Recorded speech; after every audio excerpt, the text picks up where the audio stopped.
When you pay $3,500 a month to keep your parents from drowning in debt, you assume you are buying loyalty.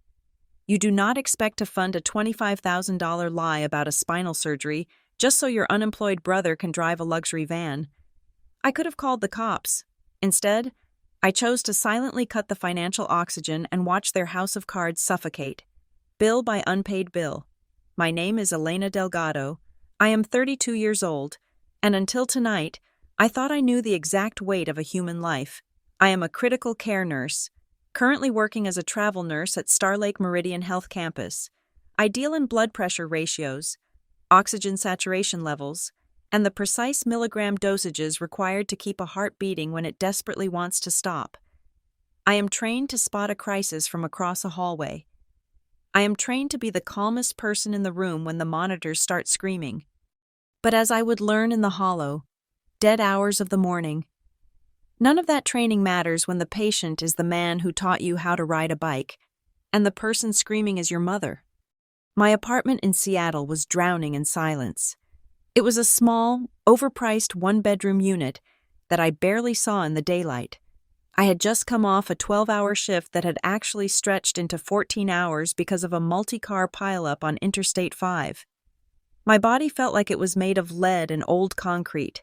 I had scrubbed the smell of antiseptic and trauma off my skin in a scalding shower, crawled into bed, and passed out the second my head hit the pillow. The red numbers on the digital clock read 2:14 in the morning when the phone rang. It wasn't a normal ring. In the silence of the room, it sounded like a fire alarm, a sharp, piercing shriek that bypassed my ears and went straight to my adrenaline centers. I jolted up, my heart hammering against my ribs, my hand fumbling blindly on the nightstand. Nurses do not wake up slowly. We wake up ready to run. I saw the name on the screen, Mom. A call at 2:14 in the morning is never good news. It is never a casual check-in. It is always a catastrophe. Hello?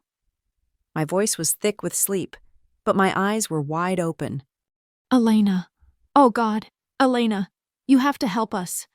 It was my mother, Denise. She was not just crying. She was hyperventilating. The sound was ragged and wet. The sound of someone whose world has just been smashed into pieces. Mom, slow down. What's wrong? Is it Dad? It's his back. Oh God, his back, she sobbed. He fell. Elena, he was just trying to fix the light on the porch, and the ladder slipped and he came down so hard. He can't feel his legs. He says he can't feel his legs.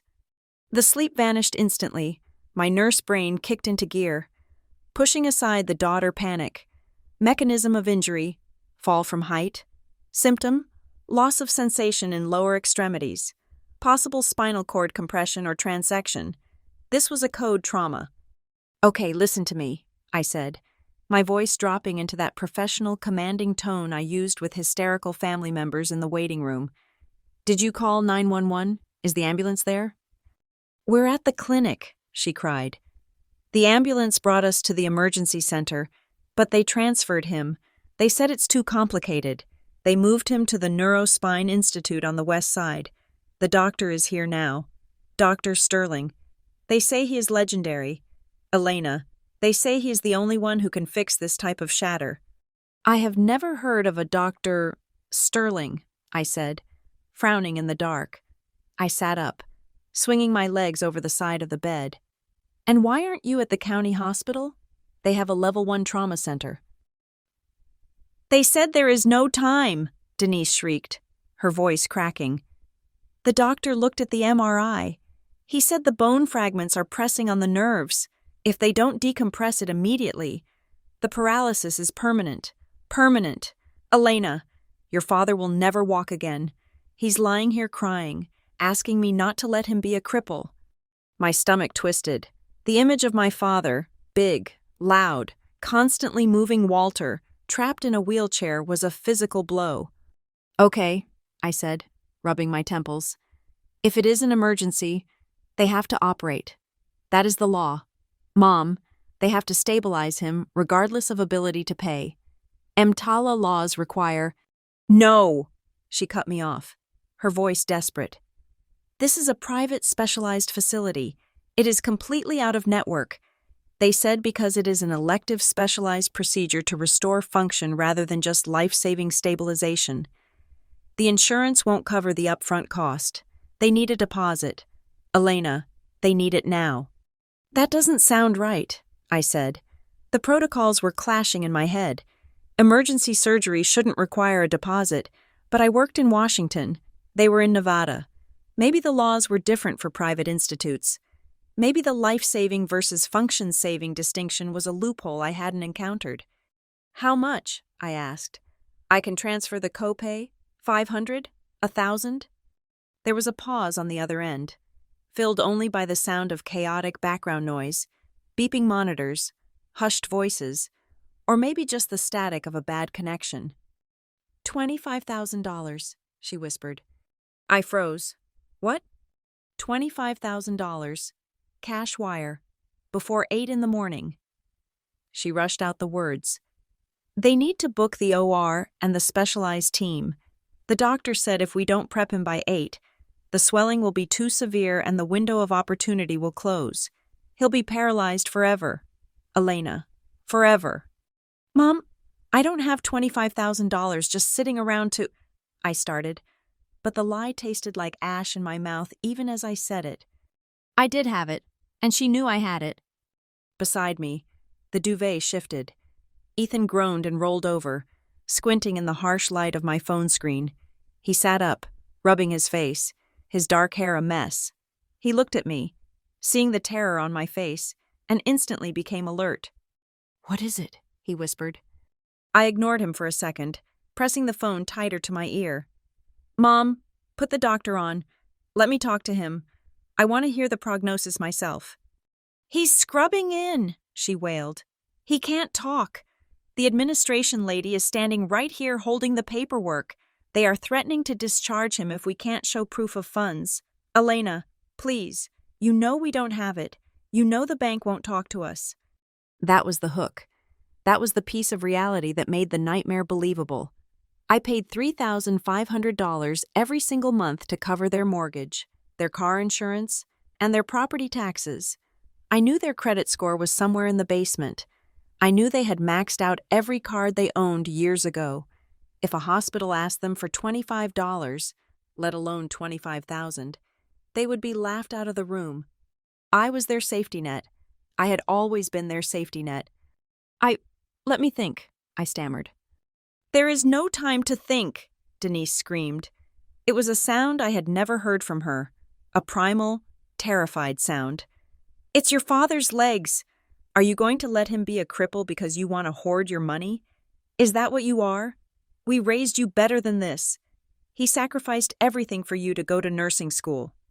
Who is asking for money? Ethan asked, his voice sharper now. He reached out and touched my arm. Elena, put it on speaker. I shook my head, pulling away from him. The panic was rising in my throat like bile. The deadline, 8 in the morning. It was already 2:20. Banks didn't open for hours. It would have to be an instant transfer. Mom, listen to me. $25,000 that is everything. That is the wedding fund. That is the down payment for the house. And what is a wedding compared to your father walking? She demanded. You can get married anytime. Your father has one chance. One chance. Elena, do you want me to put him on the phone? Do you want to tell him yourself that you are choosing a party over his life? No, I whispered. Tears were stinging my eyes now. Don't put him on. Then send it, please. I promise we will pay you back. We will sell the truck. We will take a second mortgage. I don't care. Just save him. I lowered the phone from my ear, my hand trembling uncontrollably. Elena, Ethan said, his voice firm. Talk to me. What is happening? My dad fell, I said, my voice sounding hollow. Spinal compression. They need to operate immediately or he's paralyzed. The hospital, this institute, they want $25,000 up front or they won't do it. Ethan blinked, his engineer brain processing the data. That's illegal. They can't refuse emergency care.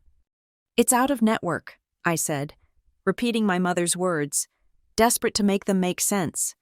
It's a private neuroclinic.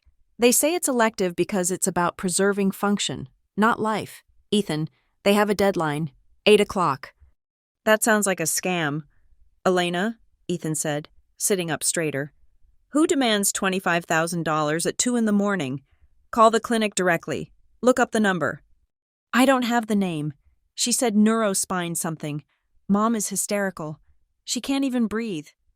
Then tell them to transfer him to a public hospital, Ethan argued, reaching for his own phone.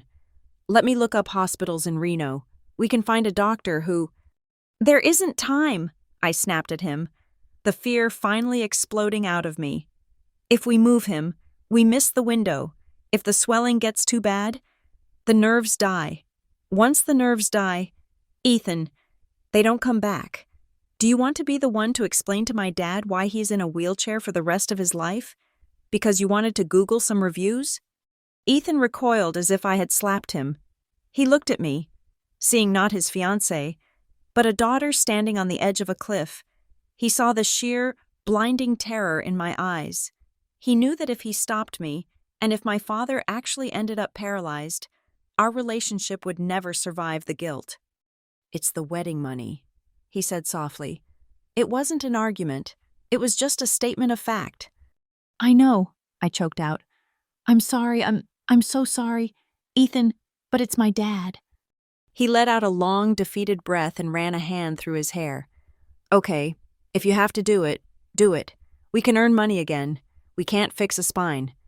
He was so good. He was so logical and kind. And he trusted me to know the medical stakes. He trusted that I, the experienced ICU nurse, had triaged the situation and made the right call. He didn't know I was operating on zero logic and 100% manipulation. I brought the phone back to my ear. Mom, I'm doing it. I'm doing it right now. Oh, thank God. She wept. Thank God. Elena, you're an angel. You're saving him. I switched the call to the background and opened my banking app. The blue light of the screen was blinding in the dark room. I navigated to the savings account labeled Our Future. It had taken us 3 years of double shifts, skipped vacations, and packed lunches to reach that number. Balance, $25,412. I selected transfer. I selected the external account linked to my mother's name, the one I usually use to pay the mortgage. I typed in the numbers, 25000. My thumb hovered over the confirmation button. For a split second, a cold shiver ran down my spine, a biological warning signal that something was wrong. Why wasn't the hospital billing the insurance and asking us to fight it later? Why cash? Why 8 o'clock specifically? Elena? Mom's voice came tinny through the speaker. Please, honey, he's in so much pain. The warning signal vanished, drowned out by the image of my father helpless on a gurney.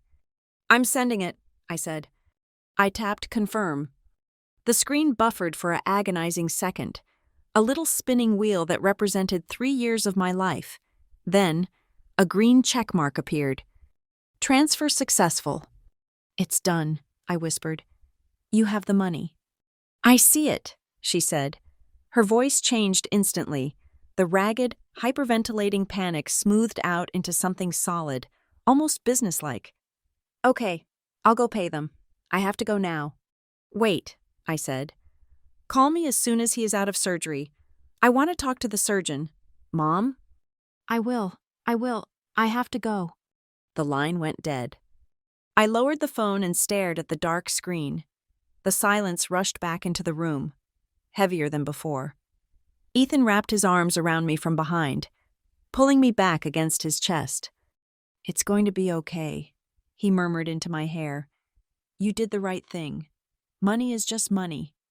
I closed my eyes, trying to slow my heart rate. I told myself I was a good daughter. I told myself I had just saved my father's ability to walk. I told myself the hollow feeling in my chest was just the adrenaline wearing off. I didn't know then that I hadn't paid for a surgery. I had just paid for the down payment on a luxury van for my brother. I had just signed the check that would destroy my family. And the worst part was, as I lay there in the dark, watching the clock tick toward 3 in the morning, I actually felt proud of myself. People often ask how a smart woman, a trained medical professional who deals with life and death every single day, could be so easily manipulated. They look at the numbers and they shake their heads. They do not understand that financial abuse does not always look like a gun to the head or a stolen credit card. Sometimes it looks like love. Sometimes it looks like a daughter trying to be the structural beam that keeps the roof from collapsing on the people who raised her. To understand why I pressed that transfer button, you have to understand the ecosystem I lived in. I was a travel nurse. That title sounds glamorous to people who do not do the work. They imagine me jet-setting from city to city, exploring new cultures, and taking selfies in scrubs. The reality is that I was a mercenary for hospitals in crisis. I went where the staffing shortages were critical and where the burnout rate had already consumed the local workforce. I worked 3 or 4 night shifts a week, 12 hours at a time, often picking up overtime until my eyes felt like they were filled with sand. The money was good. In a solid week, I could clear $4,000 or even $5,000, but I was not living a $5,000 a week lifestyle. I drove a Honda that was 6 years old. I lived in a generic apartment complex where the walls were thin enough to hear the neighbor sneeze. I ate meal-prepped chicken and rice standing over my kitchen sink. I lived like a broke college student because I was effectively supporting 2 households. For the past 5 years, I had been the silent engine keeping my parents afloat in their suburban home outside of Reno, Nevada. It was a system we had perfected. I did not trust them with cash. I knew my mother, Denise, had a weakness for online shopping channels, and my father, Walter, had never met a get-rich-quick scheme he did not want to invest in. So, I took control, or at least, I thought I had taken control. Every month, $3,500 left my account. It did not go to them. It went directly to the creditors. $2,800 went to the bank for their mortgage. The rest was split between the property taxes, their car insurance, and the premium home insurance policy I insisted they keep. I paid the water bill. I paid the electricity.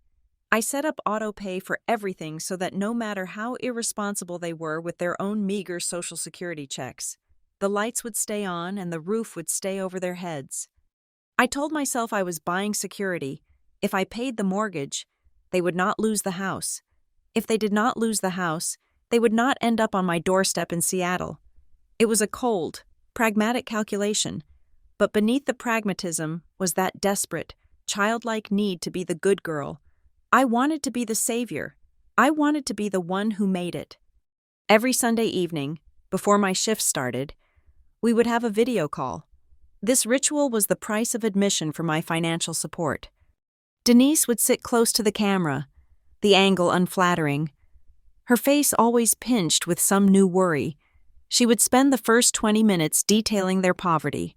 She would tell me about the price of eggs. She would tell me that the neighbor got a new fence and how shameful their own yard looked in comparison. Walter would sit in his recliner in the background, staring at the television, occasionally sighing loud enough for the microphone to pick it up. "We are just trying to get through the month, Elena," he would say, not looking at the camera. "Just need to survive until the next check." And then there was Logan. My brother was 29 years old. He was physically healthy, capable, and charming in a way that set my teeth on edge. He sat on the sofa behind Mom, usually strumming an acoustic guitar, dressed in vintage flannel that probably cost more than my scrubs. Logan was a musician. He was working on his sound. He was waiting for the right vibe. In the movie of our family life, Logan was the protagonist, the misunderstood artist whom the rest of us were simply born to support. I remember a call from 3 months ago.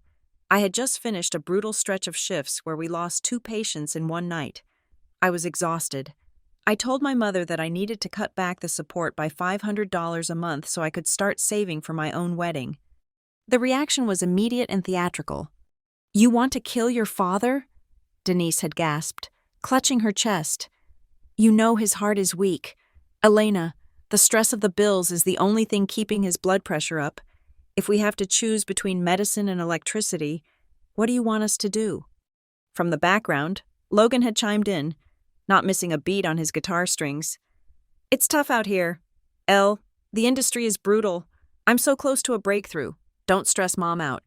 Bad vibes affect the creative process.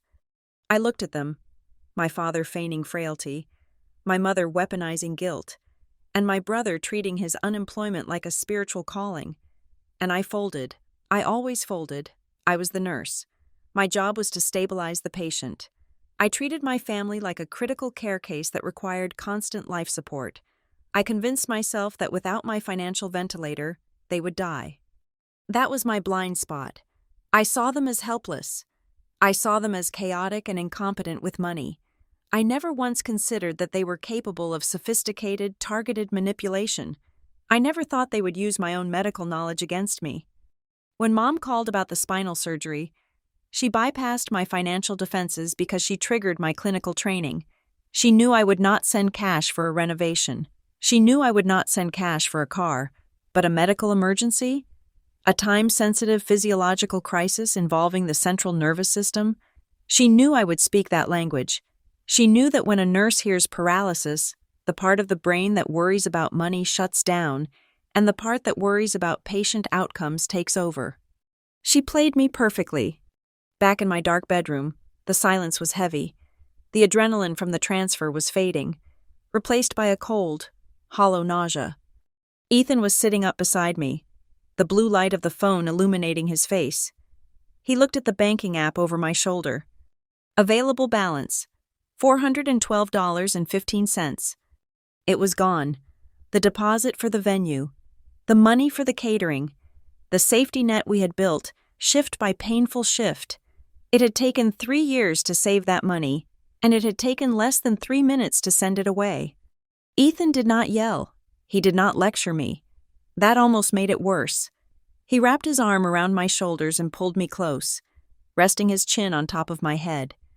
"We will figure it out," he said, his voice thick with sleep but trying to be strong.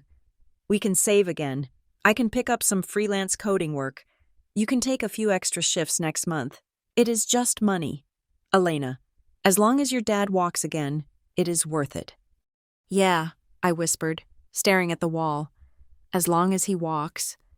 But as I lay there, listening to Ethan's breathing even out as he drifted back to sleep, my mind began to replay the phone call.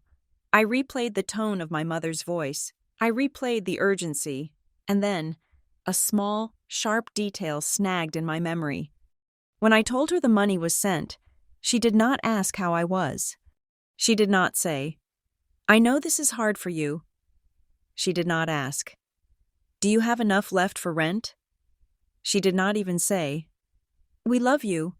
She had checked the transfer, said, "Good, I'll handle it," and hung up. It was a transactional termination. It was the way you hang up on a customer service agent after they have resolved your issue. I pushed the thought away. I told myself I was being paranoid. I told myself she was just a terrified wife trying to save her husband. I told myself that by the time the sun came up, I would get a picture of my father in a hospital gown, groggy but safe, and I would know that I had done the right thing. I closed my eyes and tried to force myself to sleep, unaware that I had just financed the destruction of my own life. I felt like a hero who had just saved the day. I did not know yet that I was actually the victim of a heist, and the getaway car was a Mercedes Sprinter van that I had just bought in full. The silence that followed the transfer was not peaceful. It was heavy, a physical weight that pressed against my eardrums and made the air in my apartment feel thin. When you send $25,000 to save a life, you expect a certain rhythm to follow. You expect the frantic update text. You expect the blurry photo of a loved one in a hospital gown, looking pale but alive, giving a thumbs up. You expect the relief. I got none of that. For the first 24 hours, I told myself it was the chaos of the operating room. Neurospine surgery is a beast. It can take 10 hours, 12 hours. I told myself Mom was probably sitting in a waiting room with bad reception, holding a styrofoam cup of cold coffee, too exhausted to type. I went to work. I monitored my patients. I checked my phone every 4 minutes. By the second day, the silence began to curdle into something sour. I called Denise during my lunch break. It went to voicemail. I called again. Finally, a text came through. Dad is out, sleeping. Doctor says no phones in the recovery suite. Electronic interference. We'll update later. It was brief. It was clinical. It sounded nothing like my mother, who usually used 12 emojis to tell me she bought a new spatula, but I clung to it. Electronic interference. That sounded medical. That sounded like high-tech equipment. By day 3, the excuses started to shift. I asked for the room number so I could send flowers. They don't allow flowers in the sterile ward. Elena, don't waste your money.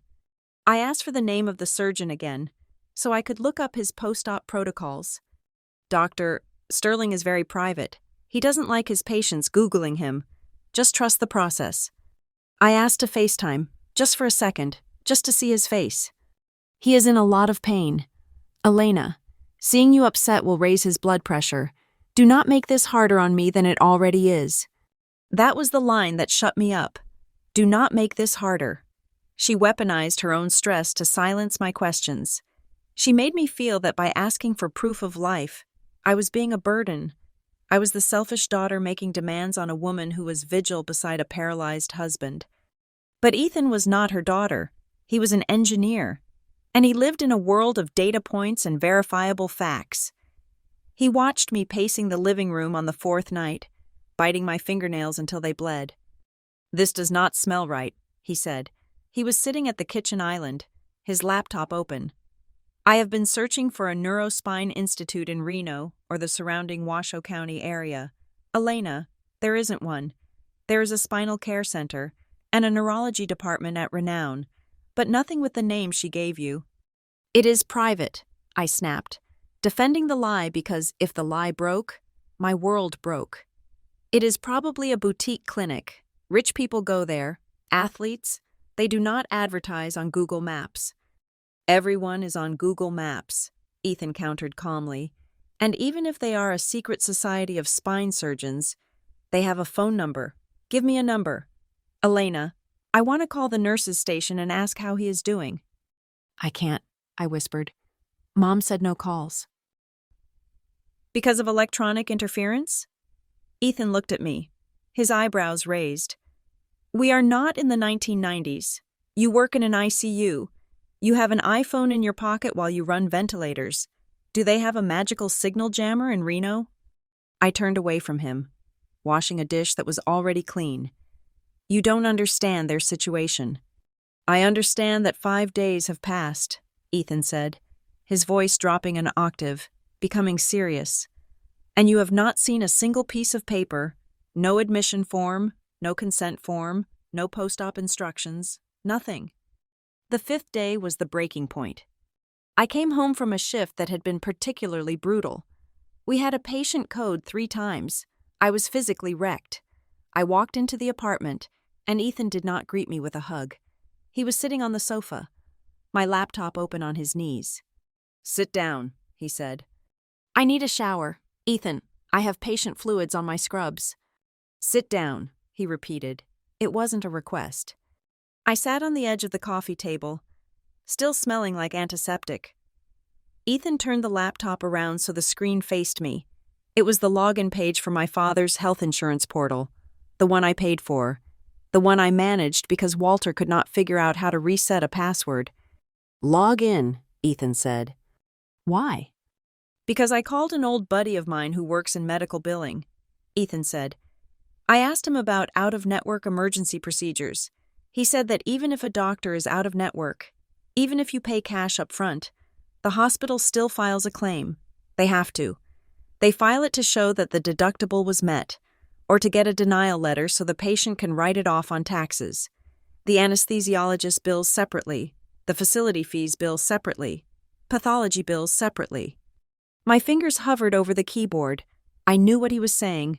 I knew the logic was sound, but my heart was hammering a frantic rhythm against my ribs.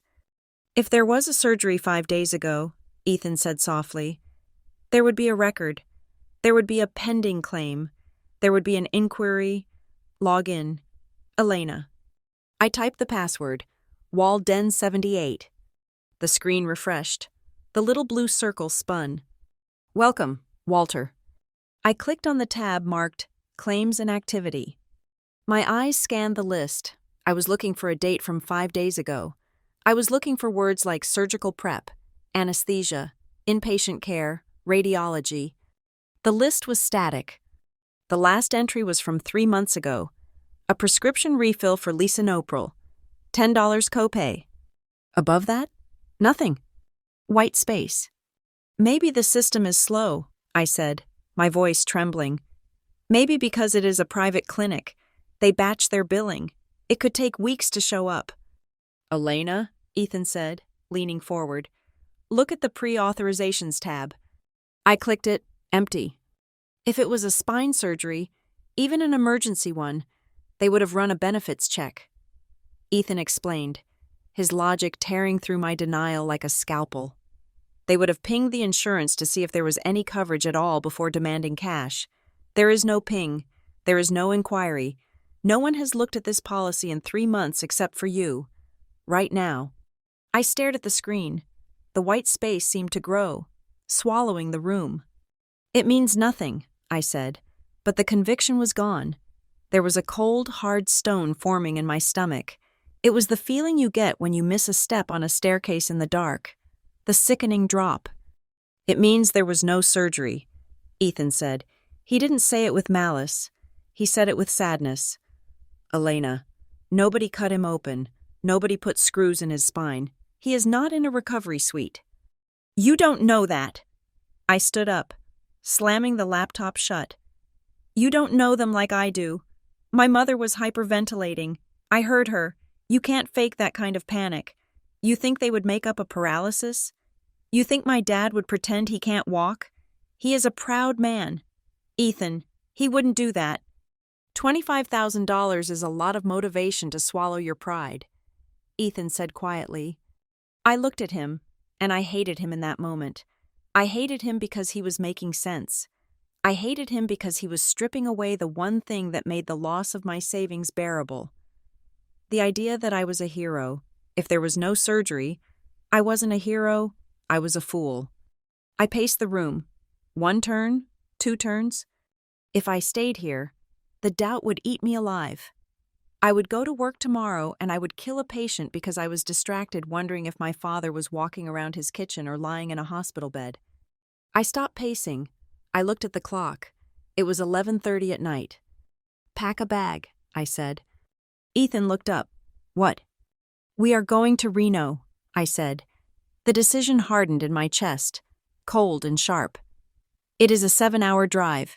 If we leave now, we get there by 7 in the morning. That is when Mom said the shift change happens at the clinic. That is when she said she goes home to shower. Elena, you are exhausted. You just worked 12 hours. I am not sleeping. Ethan, I cannot sleep, I screamed, the control finally snapping. I need to know. If I walk in there and he is in a bed with staples in his back, I will get on my knees and apologize to you and to them. I will give them another $25,000 if I have it. But I have to see the scar. I have to see the incision. Ethan stood up. He didn't argue. He saw the look in my eyes. It was the same look I had when a patient was crashing, focused, desperate, and running on pure adrenaline. I will drive, he said. We threw things into a duffel bag. We didn't fold clothes. We didn't pack snacks. It wasn't a road trip. It was a raid. 10 minutes later, we were in the car, heading south on Interstate 5. The city lights of Seattle faded behind us, replaced by the endless, oppressive dark of the highway. Ethan drove in silence, his hands tight on the wheel. I sat in the passenger seat, staring out at the black shapes of the trees rushing by. My mind was a war zone. Part of me, the part that loved my parents, was praying to God that my father was crippled. It was a sick, twisted prayer. Please let his spine be broken. Please let him be in agony. Please let there be a legitimate medical reason why they took my future and burned it. Because the alternative? The alternative was that the 2 people who were supposed to love me more than anyone in the world had looked at my life, looked at my hard work, and decided to harvest me like a crop. The alternative was that I was not a daughter to them. I was just a bank account with a pulse. I watched the mile markers flash by in the headlights. Every mile was bringing me closer to the truth. And for the first time in my life, I was terrified of the sunrise. I wanted the night to last forever, because as long as I was in the car, as long as I didn't know for sure, I could still pretend I had a family. 7 hours. That was all the time I had left to believe in them. The sun was just beginning to bleed over the horizon when we turned onto the street where I grew up. The sky was a bruised purple, transitioning into a pale, sickly orange. My hands were shaking so badly that I had to clasp them together in my lap to keep them from vibrating against my legs. Beside me, Ethan was gripping the steering wheel with white knuckles, his eyes scanning the houses for the number 304. I had spent the last 7 hours building a fortress of medical equipment in my mind. I expected to see a wheelchair ramp hastily nailed over the front steps. I expected to see a rented hospital bed visible through the bay window. I expected an oxygen delivery van, or maybe a home health aid sedan parked by the curb. I was prepared for the smell of sickness. I was prepared to walk in and see my father pale and broken, stapled together and high on painkillers, looking at me with eyes that said thank you for saving my legs. I was prepared for tragedy. I was not prepared for a car dealership. Ethan slowed the car as we approached the driveway. Elena, he said. His voice was flat, dead. Look. I looked. There was no ambulance. There was no ramp. Dominating the driveway, taking up so much space that it blocked the path to the front door, was a van. But to call it a van felt like an insult to the engineering. It was a Mercedes-Benz Sprinter, the high-roof model, jet black and gleaming under the early morning light. It looked like a stealth bomber on wheels. It had off-road tires that cost more than my first car.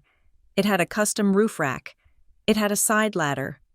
And on that ladder was my father. Walter Delgado, the man who, 5 days ago, had a shattered spine. The man whose vertebrae were supposedly compressing his spinal cord so severely that immediate surgery was the only thing standing between him and life in a wheelchair. He was standing on the third rung of the ladder, holding a large yellow sponge. As we watched, frozen in our car in the middle of the street, he reached up. He extended his right arm high above his head to scrub a spot on the roof. Then, he did something that made the air leave my lungs in a rush.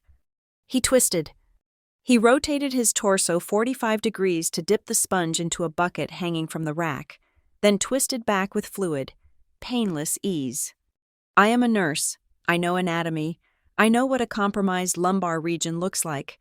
I know that a man with fresh spinal fusion hardware moves like he is encased in concrete. He does not twist. He does not climb. He does not reach. My father was moving with the flexibility of a yoga instructor. "He's washing the car," I whispered. The words felt foreign, like stones in my mouth. "He is washing the car." Ethan didn't say anything. He just pulled our car up to the curb and turned off the engine. The silence that followed was deafening. It was the sound of my entire reality fracturing. Every scream from my mother on the phone played back in my head, but now they sounded like a script. He can't feel his legs. The doctor is scrubbing in.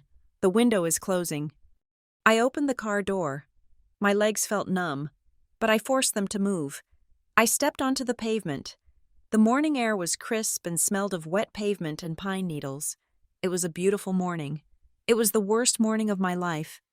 The sound of our car door slamming made Dad look up.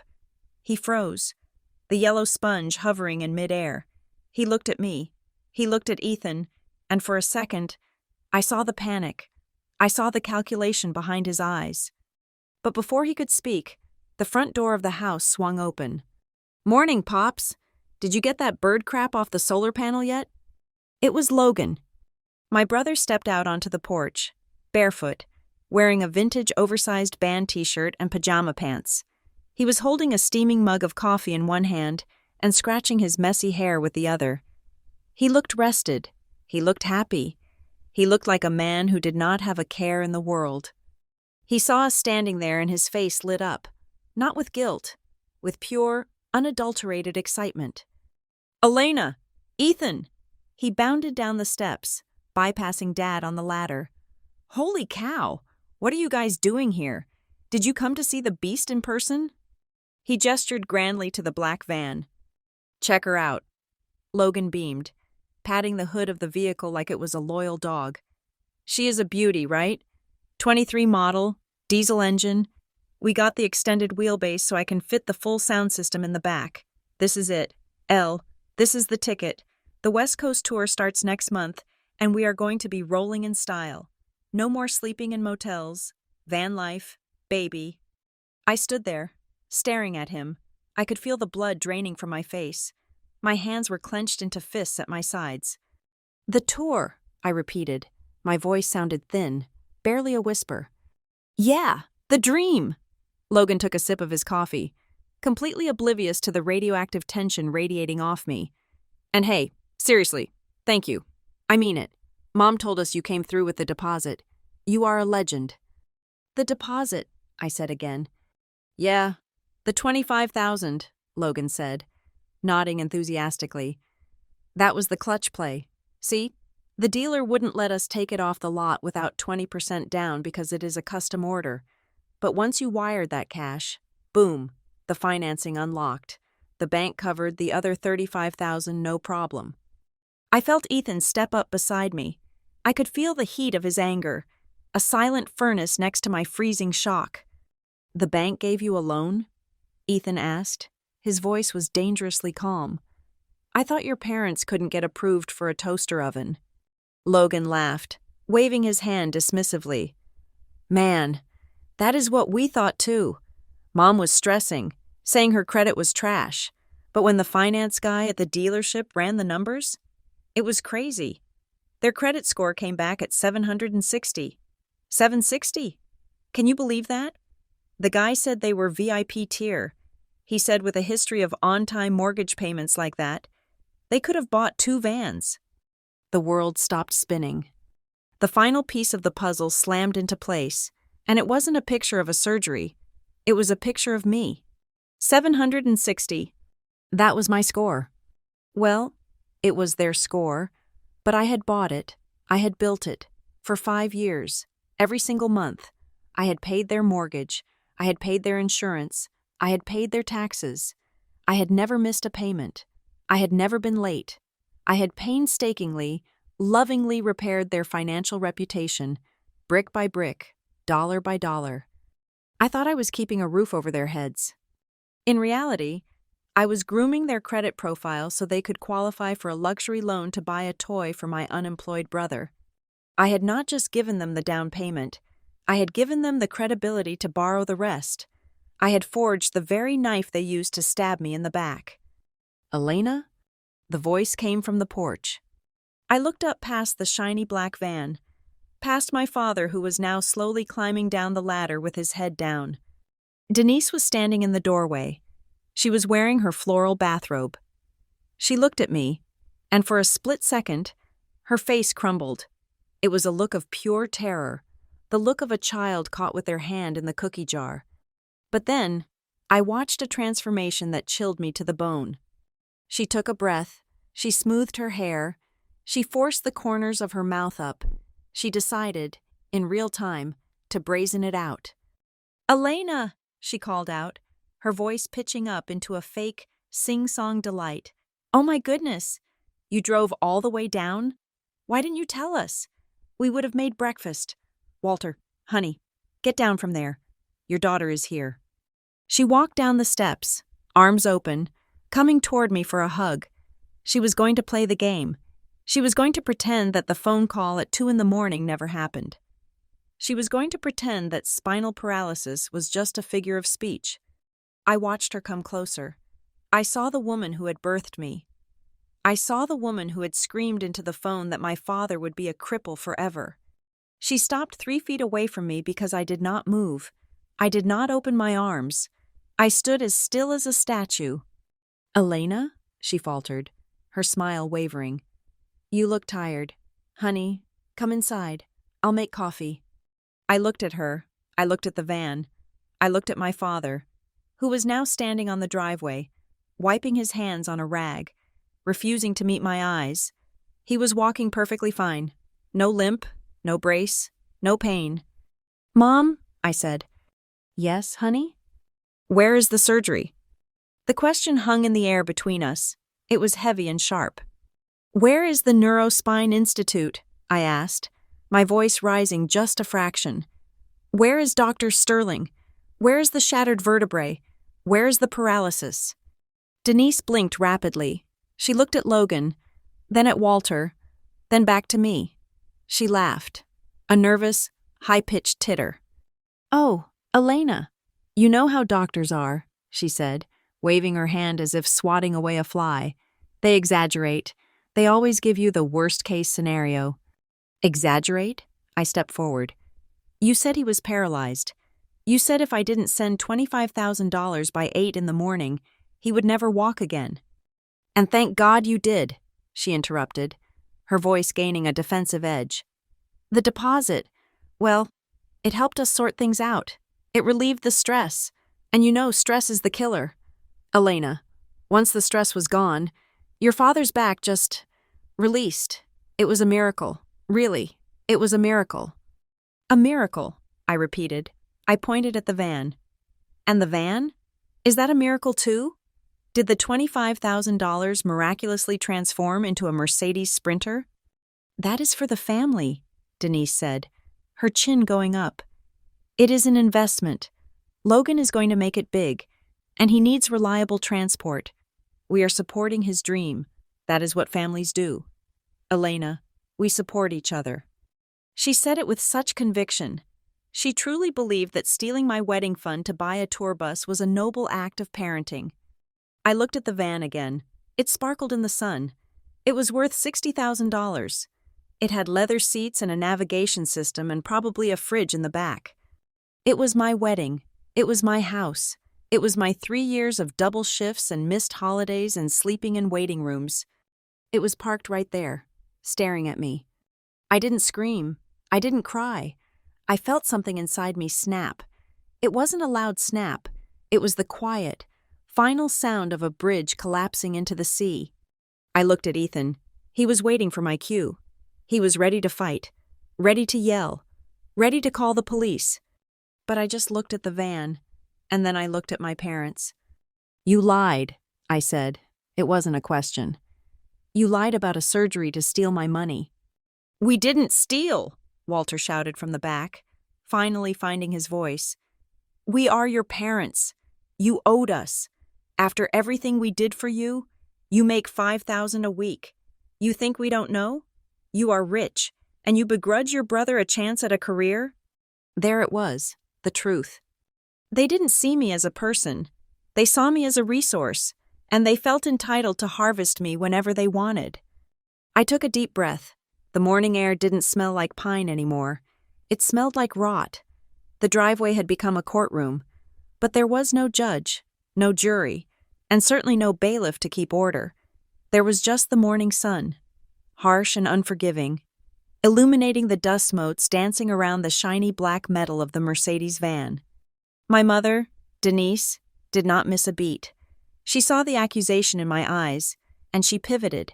It was a maneuver so smooth it was almost impressive, like watching a figure skater recover from a stumble into a triple axel. You are reacting before you have the facts, Elena, she said, her voice dropping into that soothing, reasonable tone she used when she wanted to borrow money. Of course there was a medical emergency. Do you think I would make that up? Your father was in agony, but right after we hung up, literally minutes after you sent the money, Dr. Sterling came back out. She pressed a hand to her chest, acting out the relief. He looked at the MRI again. He said the imaging they did at the first clinic was grainy. When they ran it through their high-definition scanners, they saw that the disc hadn't fully ruptured. It was just a severe bulge. He said surgery would actually be too risky. He prescribed aggressive physical therapy and rest. So you didn't call me, I said. My voice was low, trembling with a mixture of rage and exhaustion. You didn't text me. You didn't say, "Good news, Dad is okay." You let me think for 5 days that he was being sliced open. It was 3 a.m, Denise exclaimed, throwing her hands up. Why would I wake you up just to tell you the emergency was over? I wanted you to sleep. I was protecting you." "And the money?" I asked, stepping closer. I could feel the heat radiating off the asphalt. "The $25,000. If there was no surgery, why didn't you transfer it back the next morning?" Denise froze for a fraction of a second. She glanced at the van, then back at me, her eyes hardening. She realized the protecting you angle wasn't working, so she switched tactics. "Well, we sat down and discussed it," she said, straightening her robe. "We looked at the situation.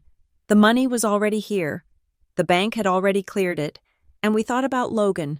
We thought about the family." "You thought about the family," I repeated flatly. "Yes, Logan has this opportunity. Elena, a once-in-a-lifetime tour.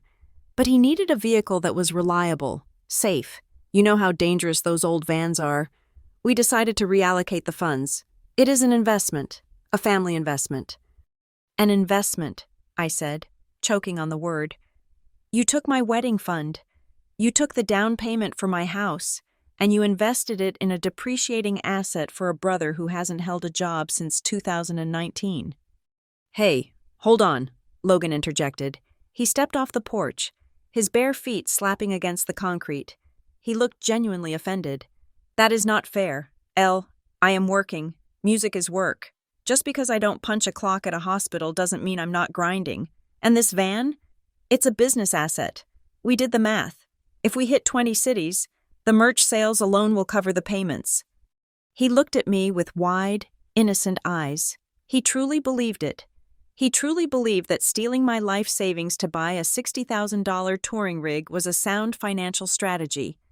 "I'm going to double your money," Logan said, grinning as if offering me a gift. "Seriously, once the label interest picks up, I'll pay you back $50,000. Consider it a seed round.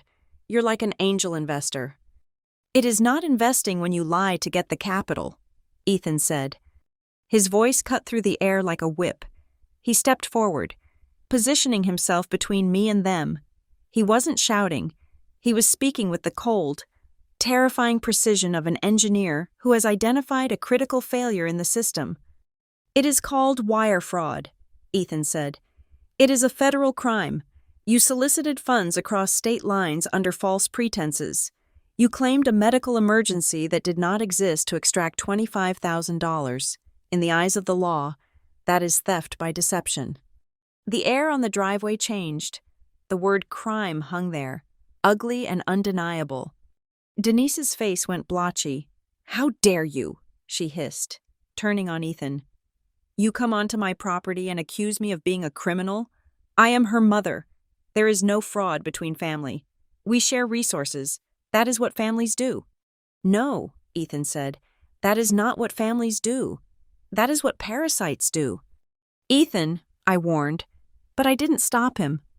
"You threatened her," Ethan continued, relentlessly. "You told her Walter would be paralyzed. You used fear to bypass her logic. If you were strangers, I would have already called the police. The only reason the sirens aren't coming right now is because Elena is too good for you." Denise let out a sharp, incredulous laugh. She turned back to me, her eyes filling with tears that I instantly recognized as weaponized moisture. "Is this what you think, Elena?" she demanded. "You let him talk to us like this? After everything we sacrificed for you? We paid for your piano lessons. We drove you to soccer. We put a roof over your head for 18 years. "And I have paid for your roof for the last 5 years, I screamed. The dam finally broke. "I pay the mortgage. I pay the insurance. I pay for the food in your fridge. I send $3,500 a month so you can live in a house you can't afford. And you steal from me?" "Oh, listen to you," Denise sneered. The tears vanished. "Listen to the rich girl. You make $5,000 a week. We see your posts. We know what travel nurses make. You are swimming in cash. Elena, you have a dual income. You have no kids. And you are going to stand here and begrudge your brother, your own flesh and blood, a chance at happiness?" She gestured at Logan, who was leaning against the van, looking misunderstood.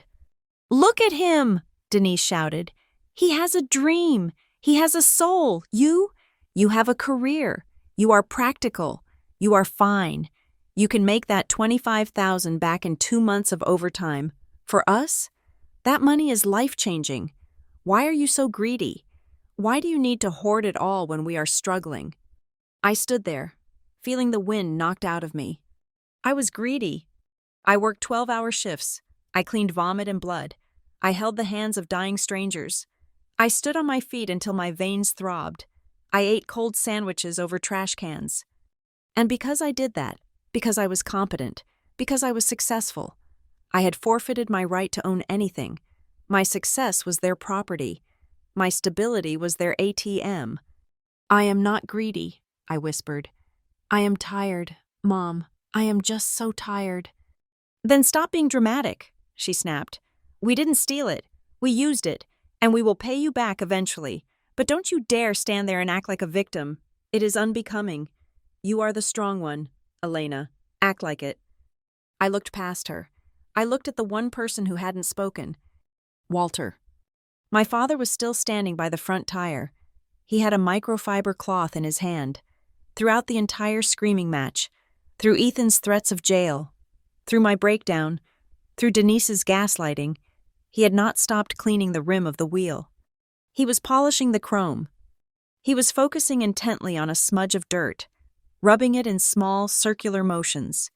He was making the choice, right in front of my eyes, to engage with the van instead of his daughter. "Dad?" I said. He didn't look up. He dipped the cloth into the bucket. "Dad, tell me you didn't know," I begged. "Tell me Mom made you do it. Tell me you didn't agree to fake a spinal injury." Walter sighed. It was a long, heavy sigh of a man who just wanted to finish his chores. He finally looked up, but he didn't look at me. He looked at the reflection of the sun on the hood of the Mercedes. "It is a nice van, Elena," he said softly. "It drives real smooth. Your brother is going to go far in it." That was it. That was the sentence that killed the last shred of hope I was holding on to. He wasn't ashamed. He wasn't sorry. He was just glad he got the toy. The pain was physical. It felt like someone had reached into my chest and severed the aorta. I looked at them. Denise with her defiant chin, Logan with his clueless grin, Walter with his rag. They were a unit, a tight, cohesive unit of dysfunction, and I was the battery they plugged into whenever they needed a charge. Ethan leaned in close to my ear. His voice was a low rumble, meant only for me. "We have the text messages," he whispered. "We have the bank transfer receipt. We have the insurance portal showing no claims. We have the van right here. Elena, we can go to the precinct right now. We can file a report. They will be arrested. This is grand larceny." I looked at Ethan. I saw the justice in his eyes. He wanted to protect me. He wanted to use the system to fix the wrong. I looked back at my parents. If I called the police, Denise would weep. She would tell the officers that her daughter was ungrateful. She would spin a story. The neighbors would watch as the squad cars pulled up. My parents would be booked. They would be victims. They would be martyrs. And I would have to testify. I would have to drag this out for months. I would have to pay lawyers. I would be tied to them by the very legal system I was trying to use to escape them. And money? I would never see that money again. It was already in the chassis of a Mercedes Sprinter. I realized then that calling the police was exactly what a person who cared would do. A person who cared about the rules, about right and wrong, about trying to fix them. I didn't want to fix them. I didn't want to be the strong one anymore. A cold clarity washed over me. It was the same clarity I felt when a patient flatlined and I had to call the time of death. The struggle was over. The patient was gone. Now, it was just cleanup. "No," I said to Ethan. I said it loud enough for them to hear. "No police." Denise let out a breath she had been holding. Her shoulders relaxed. A smug, triumphant smile tugged at the corner of her mouth. She thought she had won. She thought she had successfully guilt-tripped me back into submission. She thought the good daughter was back in her box. "See," Denise said, beaming at Ethan. "She knows better. She knows you don't call the cops on family. Thank you, Elena. I knew you would understand." "I didn't say I understand," I said. My voice was completely devoid of emotion. It was dead flat. And I didn't say I forgive you. Well, you're upset, Denise dismissed, waving her hand. You'll get over it. Come inside. I'll make pancakes. We can look at Logan's route map. We are leaving, I said. I turned around and walked back to our car. Elena? Denise called out, confusion creeping back into her voice. Where are you going? You just got here. I have seen enough, I said. I opened the passenger door. I didn't look back at the van. I didn't look back at the father who loved Chrome more than he loved me. Ethan, let's go. Ethan looked at me, surprised, but he saw the set of my jaw. He saw that I wasn't retreating out of weakness. I was retreating because I was preparing to drop a bomb, and I needed to be out of the blast radius. You're making a mistake, Denise yelled from the driveway as Ethan started the engine. You can't just leave like this. We are your family. I stared straight ahead through the windshield. That is the problem, I whispered to myself. As we pulled away, leaving them standing there with their shiny new prize, I began to do the math in my head, not the math of saving lives, but the math of ending a lifestyle. $3,500 a month. $42,000 a year. I wasn't going to call the police. That would be too quick. That would be too dramatic. I was going to do something much worse. I was going to give them exactly what they claimed they wanted. Total independence. I was going to turn off the tap, and I was going to watch them die of thirst in the middle of their own desert. As we sat in the idling car, the engine humming a low, steady vibration beneath us, my thumb hovered over the keypad of my phone. The numbers 9, 1, and 1 were right there. It would have been so easy. It would have been the logical, legal response to what had just happened. I could have summoned the authorities. I could have watched a patrol car roll up that driveway, lights flashing, turning the quiet suburban morning into a crime scene. But then I looked at the porch. Denise was still standing there, arms crossed, chin high, wearing the expression of a woman who was already rehearsing her defense. I played the tape forward in my mind. If the police came, Denise would not be silent. She would weep. She would collapse. She would scream that her ungrateful, wealthy daughter was trying to send her elderly parents to jail over a misunderstanding. She would tell the officers about the piano lessons she paid for in 1998.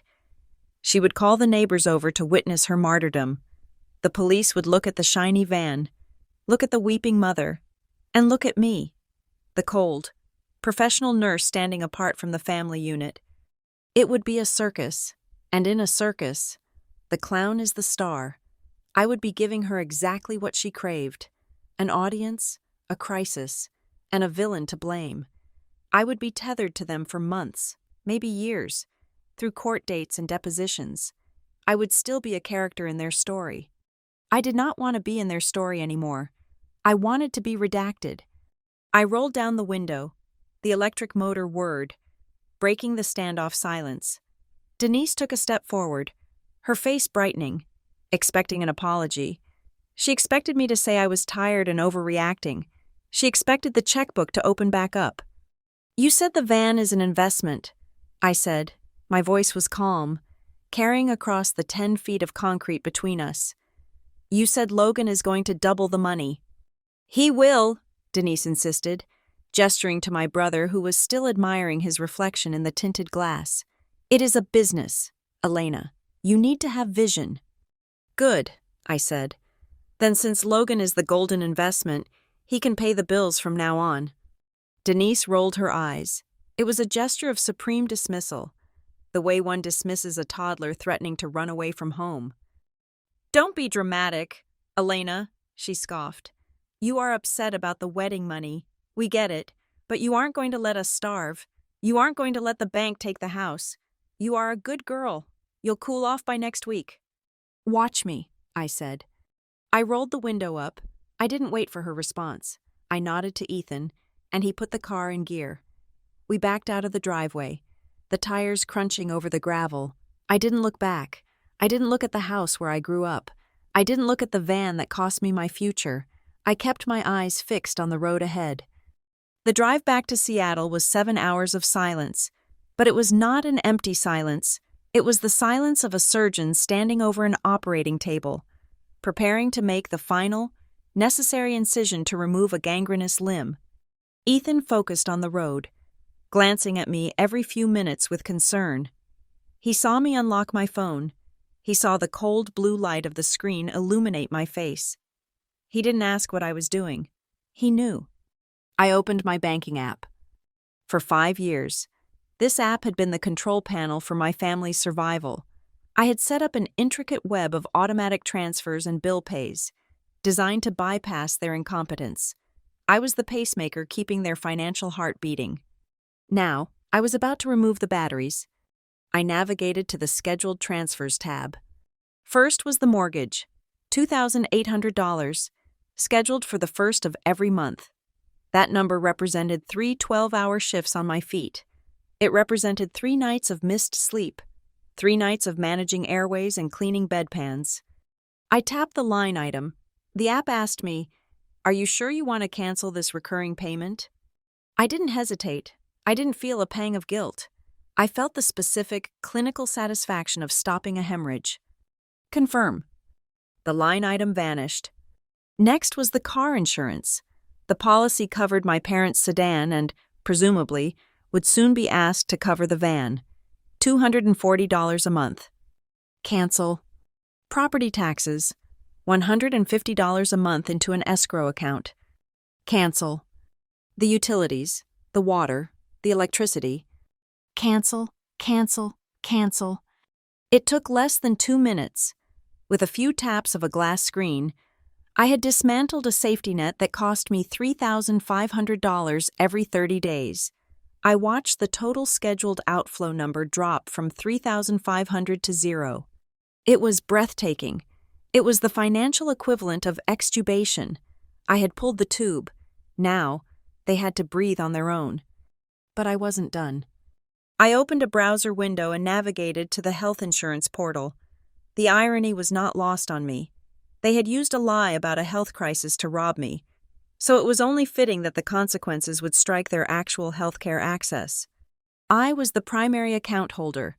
They were listed as dependents, a status I had paid extra for, ensuring they had the gold-tier PPO plan so they could see the best specialists without referrals.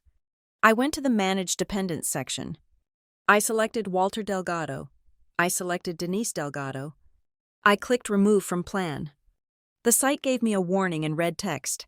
Removing dependents will result in immediate termination of coverage. This action cannot be undone until the next open enrollment period. Good luck with Dr. Sterling, I whispered to the screen. I clicked Submit.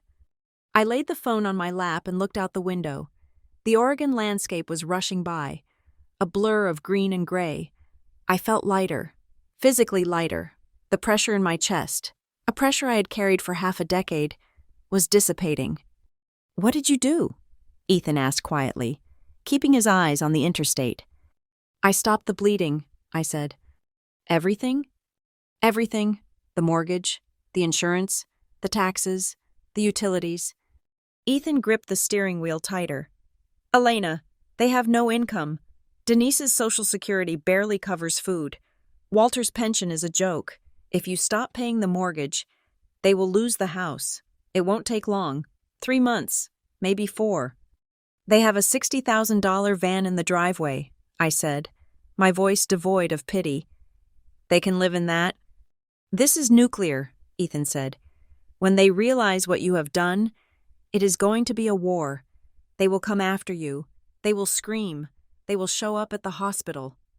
"Let them scream," I said. "I won't hear it." I picked up the phone again. I went to my contacts. I found Denise, block caller. I found Walter, block caller. I found Logan, block caller. I opened Facebook. I went to Denise's profile. I saw her latest post from yesterday, a picture of a sunrise with the caption, "Blessed to have a family that supports dreams." It had 40 likes. Block user. I did the same for my father and my brother. I scrubbed them from my Instagram. I scrubbed them from my email filters, setting up a rule that would automatically send any message containing their names directly to the trash folder, unread. I was creating a digital quarantine. Are you sure? Ethan asked. We were crossing the bridge into Washington now, the gray skyline of Seattle appearing in the distance. This isn't just a fight, Elena. This is an erasure. You are ghosting your own parents. I am not ghosting them, I corrected him. I am discharging them against medical advice. I thought about the patients I saw in the ICU. Sometimes, despite our best efforts, the body simply shuts down. The organs fail. The systems collapse. At a certain point, continuing to pump drugs and electricity into the system isn't saving a life. It is just prolonging a death. It is grotesque. It is a violation of nature. For 5 years, I had been performing CPR on a corpse. I had been pumping money into a family dynamic that was already dead, hoping that if I just gave enough, if I just pushed hard enough, a heartbeat would return. But the heart was gone. It had been replaced by a calculator. I didn't create this storm. Ethan, I said, looking at the rain beginning to streak against the window. I didn't buy the van. I didn't lie about the surgery. I didn't tell them to treat me like a bank. I looked down at my hands. They were steady. For the first time in 5 days, my hands were perfectly steady. I am just taking back my umbrella, I said. If they get wet, that is gravity. That is nature. It is not my fault. We pulled up to our apartment building. It looked small compared to the house in Reno. It looked modest, but it was mine, and the money in my bank account, whatever was left of it, was mine. I walked into my apartment and sat on the couch. My phone sat on the coffee table. Silent. Somewhere in Reno, a notification was probably popping up in an inbox. Payment canceled. Somewhere in a bank server, a flag was being raised on a mortgage account. The machinery of their destruction had started to turn, powered by the inertia of their own choices. I closed my eyes and took a deep breath. I felt like I had just signed a do not resuscitate order. It is a heavy thing to sign. It feels like giving up, but any nurse will tell you that sometimes the kindest thing you can do for the patient and for yourself is to step back, put your hands in your pockets, and let the inevitable happen. I was done saving them.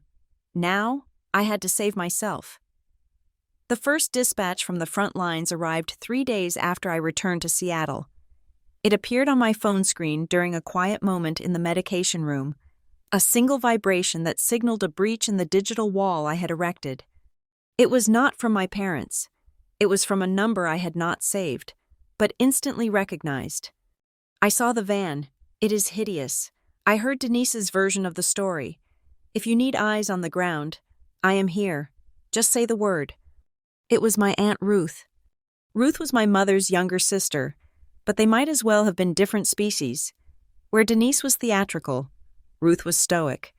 Where Denise saw the world as a stage built for her performance, Ruth saw it as a series of logistical problems to be solved with silence and efficiency.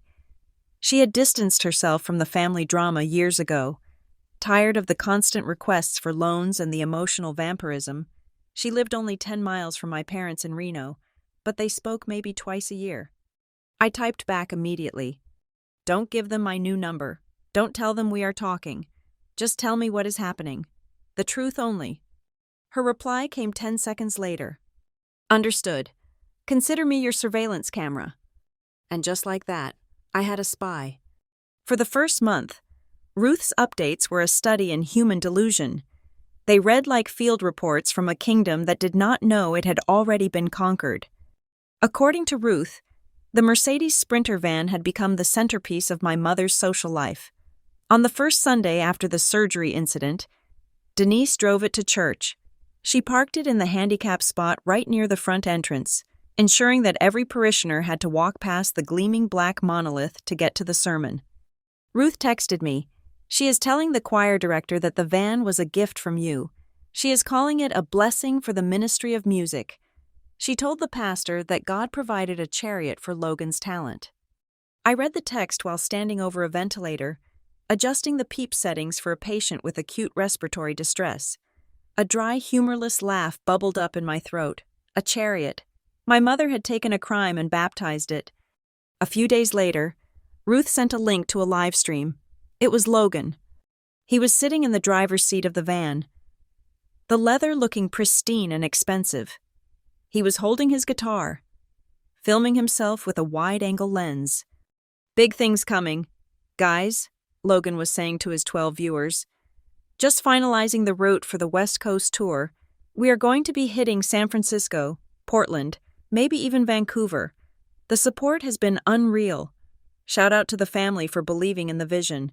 We are fully funded and ready to roll." Fully funded. I watched him stroke the dashboard. He had absolutely no idea. He genuinely believed that the $25,000 was just the beginning. He thought the $3,500 a month for the bills would keep coming, invisible and reliable as gravity. He thought he could drive my wedding fund around the country while I quietly paid for the gas and the insurance from 600 miles away. He didn't know the gravity had been turned off. The first crack in the facade appeared on the 1st of the month. This was the day the mortgage transfer usually hit. For 5 years. At 9 in the morning, $2,800 would move from my account to the bank, keeping the wolves at bay. At noon, Ruth texted, "Denise is on the phone in the kitchen. She is yelling at a customer service representative. She is saying there is a glitch in the ACH system," she keeps saying. "My daughter always handles this. Check the system again." I stared at the text. It was fascinating. It was clinical, even when the money didn't arrive. Her brain refused to process the reality that I had stopped it. It was easier for her to believe that the global banking system had failed than to believe that her obedient, check-writing daughter had finally grown a spine. She told Walter it is a bank error. Ruth updated an hour later. She said she will call you to fix it, but she can't get through because of the bad signal. She is not admitting she is blocked. She is pretending the network is down. I imagined Denise dialing my number over and over, hearing the instant disconnect, and then turning to my father with a forced smile, blaming the cell towers.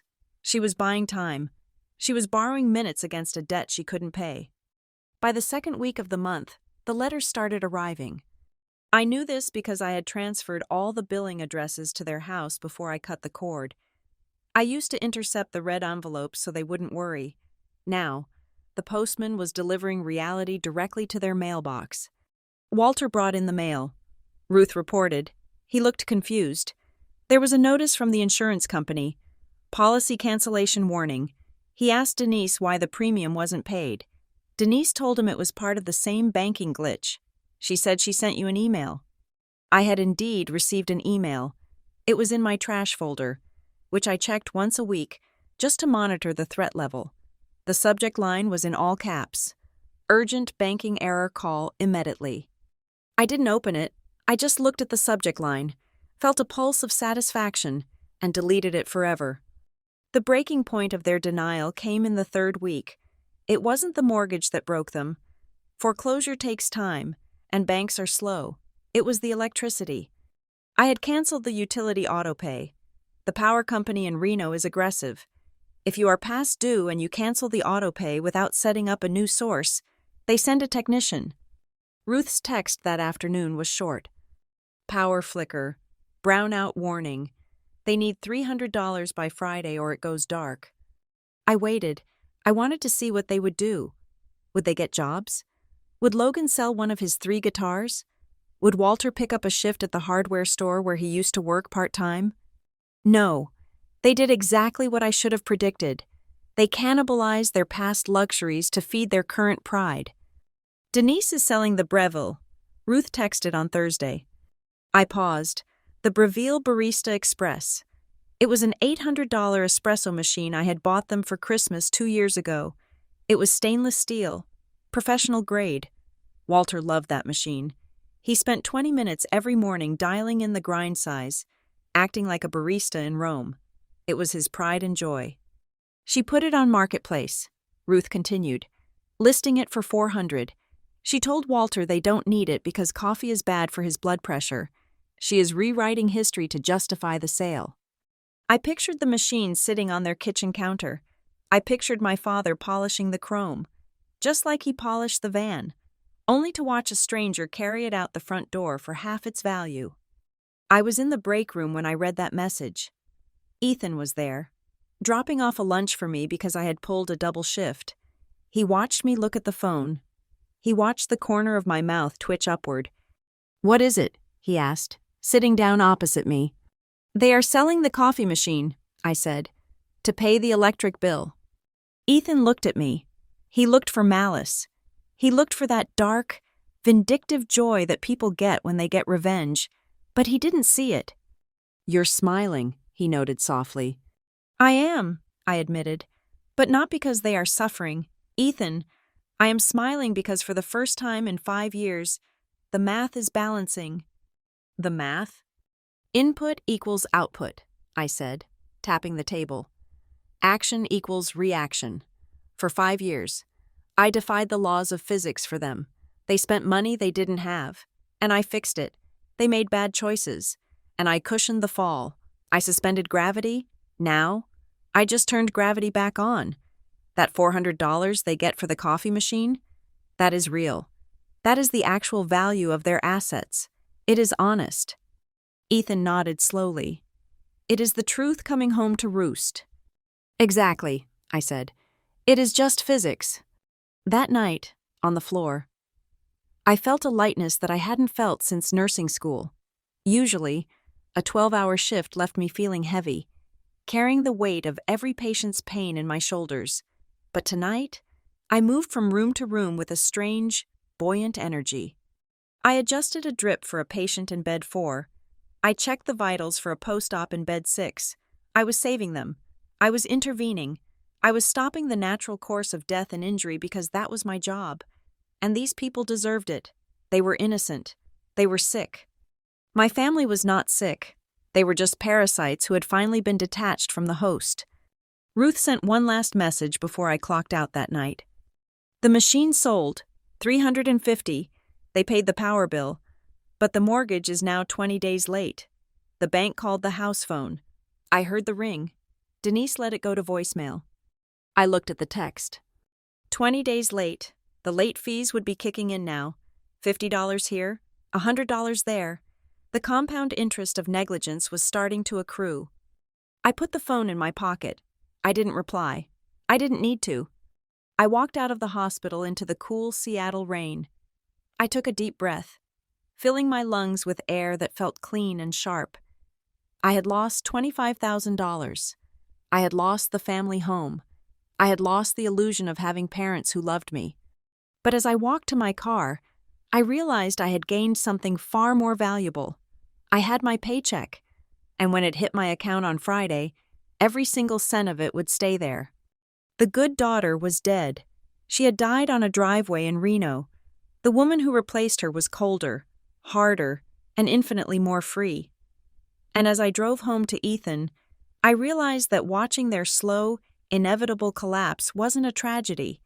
It was just the long, overdue correction of a market that had been rigged for far too long. The 3rd month of my silence brought the return of the prodigal son, but there was no fatted calf to slaughter. There was only a cracked windshield and a check engine light that glowed like a red eye on the dashboard of the Mercedes Sprinter. Ruth sent me the update on a Tuesday morning. "Logan is back. The tour ended early. He says it was creative differences with the venues. I think it was because he ran out of gas money. The van has a dent on the rear bumper. He is parked in the driveway again."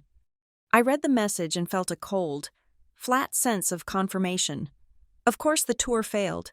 A tour requires discipline, logistics, and a work ethic, 3 things my brother had never possessed. He had treated the West Coast like a playground, burning through fuel and goodwill until the credit cards maxed out. But he didn't come back humble. He came back with more excuses. According to Ruth, the narrative in the Delgado house shifted immediately. The failure wasn't Logan's fault. It was the economy. It was the unsupportive indie scene. It was, implicitly, my fault for not providing the operational capital to keep the dream afloat. But the bank did not care about dreams. The bank cared about the mortgage. By the 4th month, the slow erosion of their life began to accelerate into a landslide. Without my $3,500 hitting the account, the ecosystem of their finances collapsed. They started cannibalizing their future to survive the present. Ruth told me that Walter had opened 2 new credit cards, high interest, predatory cards with limits of $500 each. He used them to buy groceries. He used them to fill the tank of the Sprinter van. Because even though Logan wasn't touring, he still needed to drive his office to the coffee shop to network. It was a grotesque display of priorities. The house payment was 60 days late. The penalty notices were piling up on the kitchen counter like snowdrifts. Yet, they were paying for premium diesel fuel for a $60,000 vehicle that they could not afford to insure. They were feeding the parasite while starving the host. In the 5th month, the silence broke. But it didn't break with an apology to me. It broke with a coward's phone call to my fiancé. I was in the shower when Ethan's phone rang. He was in the living room, but he put it on speaker, and through the thin walls of our apartment, I heard the voice I hadn't heard in nearly half a year. "Ethan, is that you, son?" It was Walter. His voice was thin, reedy, stripped of the bluster he usually carried. He sounded old. I turned off the water. I stood there, dripping wet, wrapping a towel around myself, listening to my father beg. "Hello, Walter," Ethan said. His voice was guarded, devoid of warmth. "Listen, I wouldn't call, but we are in a tight spot," Walter whispered. He sounded like he was hiding in the garage. "The pension check is late, just a bureaucratic mix-up. We have no food in the fridge.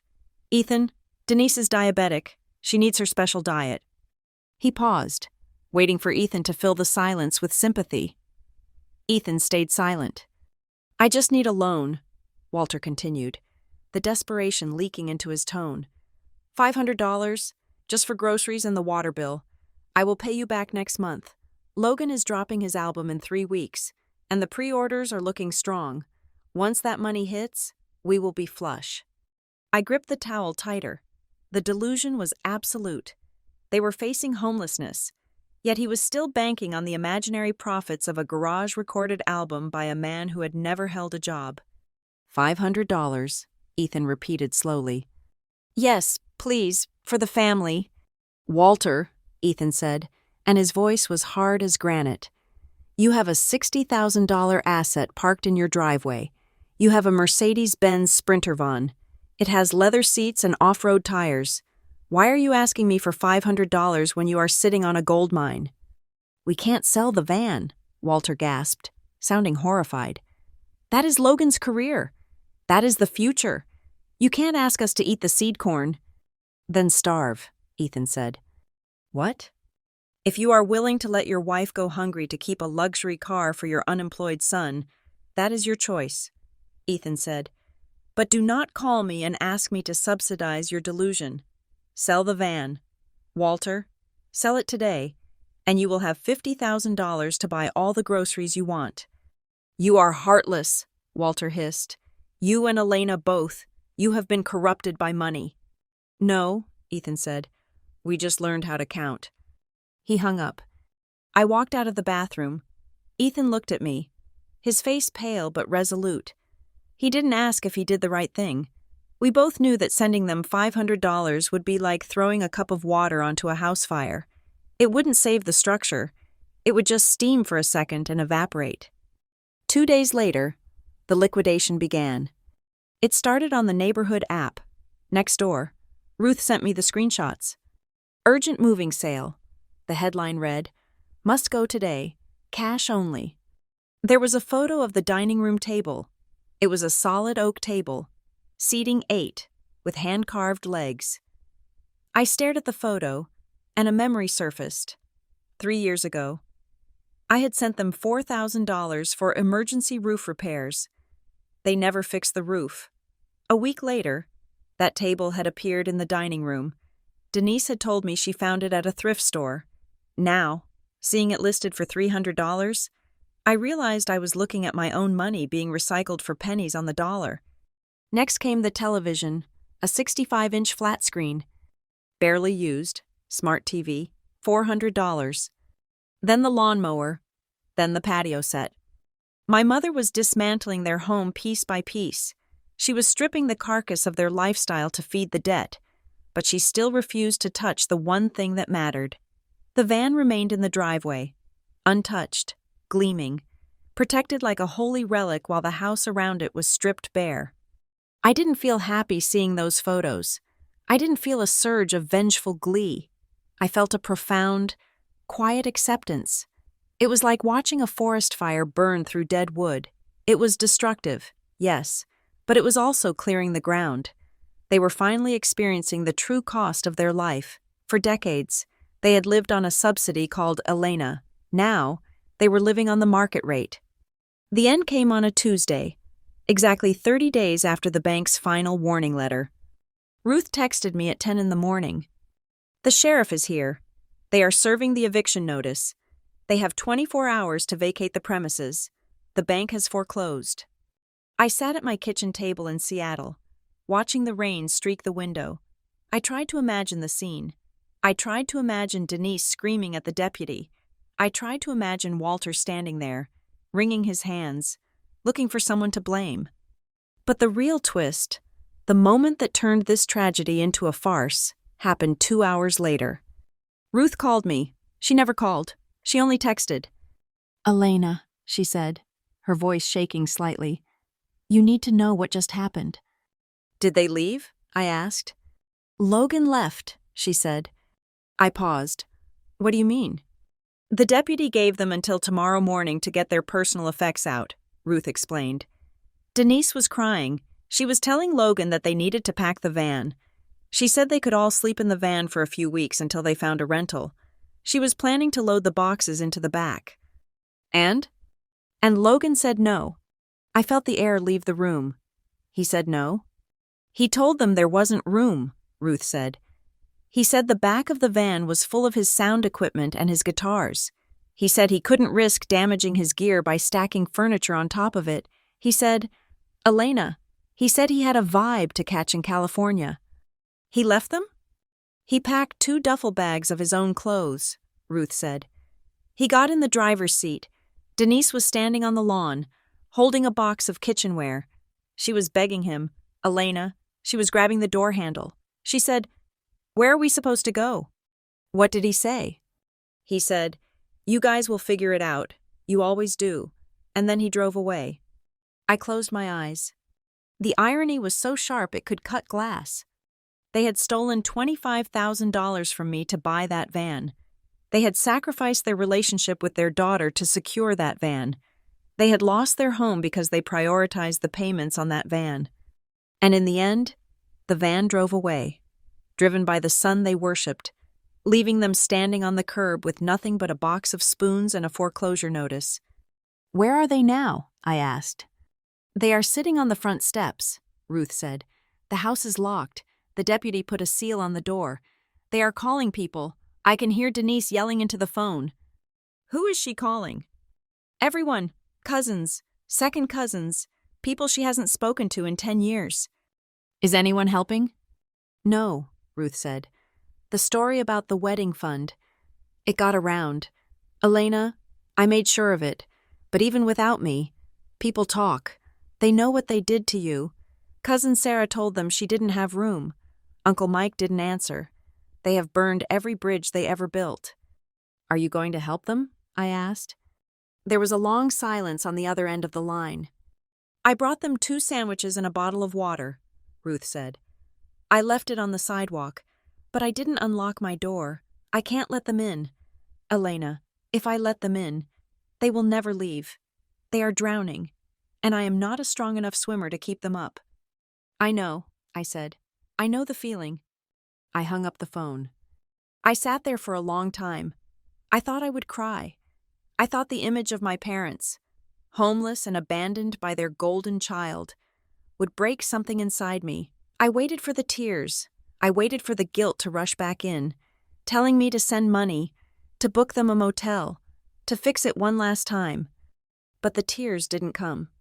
Instead, I felt a strange, cold sense of balance. My parents had made a choice, every single day for 30 years. They had chosen Logan. They had chosen his comfort over my needs. They had chosen his dreams over my reality. They had chosen to steal from me to give to him. Today, Logan had simply honored their choice. He had acted exactly like the person they had raised him to be. selfish, entitled, and utterly lacking in loyalty. They had poured everything into him, and he had taken it all and driven west. They weren't victims of bad luck. They were victims of their own investment strategy. I stood up and walked to the window. The rain had stopped. The clouds were breaking over the Seattle skyline. I was an orphan now, not by death, but by definition. The people who raised me were gone, replaced by two strangers sitting on a curb in Reno, waiting for a rescue that wasn't coming, and the brother I had grown up with was just a taillight fading on the interstate. I turned away from the window and went to the kitchen. I started to make dinner for Ethan. I chopped vegetables. I boiled water. I did the simple, necessary tasks of living. I didn't need to save anyone today. I just needed to eat. And for the first time in my life, the silence in my head wasn't empty. It was peaceful. Life in Seattle became quiet. It was not the eerie, heavy silence of a hospital waiting room, but the productive, rhythmic silence of a construction site after the jackhammers stop. It was the sound of rebuilding. Ethan and I sat at our kitchen table on a rainy Tuesday evening, looking at a spreadsheet on his laptop. For years, this monthly ritual had been a source of panic. I used to stare at the income and expenses columns, trying to figure out how to squeeze $3,500 for my parents out of a budget that was already gasping for air. I used to dread the red numbers. I used to calculate how many overtime shifts I needed to pick up just to keep my mother from calling me in tears. Tonight, the spreadsheet looked different. There was a line item labeled Family Support. It was still there, a ghost of our old life. But in the cell next to it, the value was 0. "We are up," Ethan said, tapping the screen. "With the extra shifts you pulled last month and the freelance project I finished, we have restored about $4,000 to the savings account." "4,000," I repeated. It was a far cry from the 25,000 we had lost, but it was ours. Every cent of it belonged to us. It wasn't earmarked for a mortgage in Reno. It wasn't destined for a luxury van. It was the first brick in a new foundation. We lived frugally. We stopped going to the expensive sushi place downtown. We canceled the streaming services we didn't watch. We cooked at home, making large batches of chili and stew that lasted all week, but it didn't feel like deprivation. It felt like reclaiming ownership. When I bought a $5 coffee on my way to a shift, I drank it with a strange sense of luxury, knowing that I hadn't asked anyone's permission to spend that money. In this atmosphere of quiet reconstruction, we decided to get married. There was no engagement party. There was no bridal shower with forced games and finger sandwiches.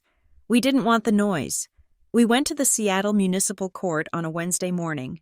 I wore a cream-colored dress I bought off the rack for $80. Ethan wore a suit he already owned. Our witnesses were my best friend from nursing school, Sarah, and Ethan's brother. That was it. As we stood before the judge, listening to the rain tap against the high windows, I felt a phantom sensation. In another version of this life, my mother would have been standing to my left. She would have been complaining about the lighting. She would have been critiquing my hair. She would have been making a scene about how the judge wasn't speaking loud enough, ensuring that even on my wedding day, the emotional center of gravity remained fixed on her. But the air beside me was empty, and in that emptiness, there was peace. When I said, "I do," I wasn't just promising myself to Ethan, I was promising myself to a life where love wasn't a transaction. I was vowing to break the cycle of conditional affection that had defined my childhood. We went to a local pub afterwards for burgers and beer. It cost us less than $100. It was the happiest day of my life. However, while I was building a fortress of peace in the Pacific Northwest, my mother was busy constructing a monument of lies 600 miles south. The updates from Aunt Ruth became my morning newspaper. They were painful to read, but necessary. They were the intelligence reports that let me know exactly what kind of war was being fought against my character. "Denise is staying with a friend from the old neighborhood." Ruth texted one afternoon. "She is telling everyone that you abandoned them. The story is that you married a rich tech executive and decided your working-class parents were too embarrassing to be around." I read the text and felt a spike of adrenaline. It was such a lazy, predictable lie. She isn't mentioning the van, Ruth added a moment later. She is telling people that the bank made a predatory error on the mortgage, and when they asked you for a small loan to hire a lawyer to save the family home, you laughed at them. She says you told them to pull themselves up by their bootstraps.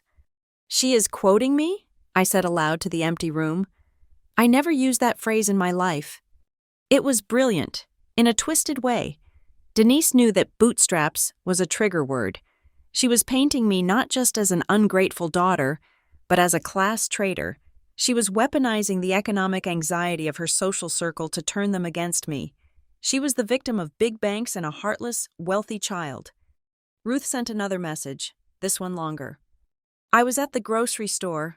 I ran into Mrs. Gable from the church.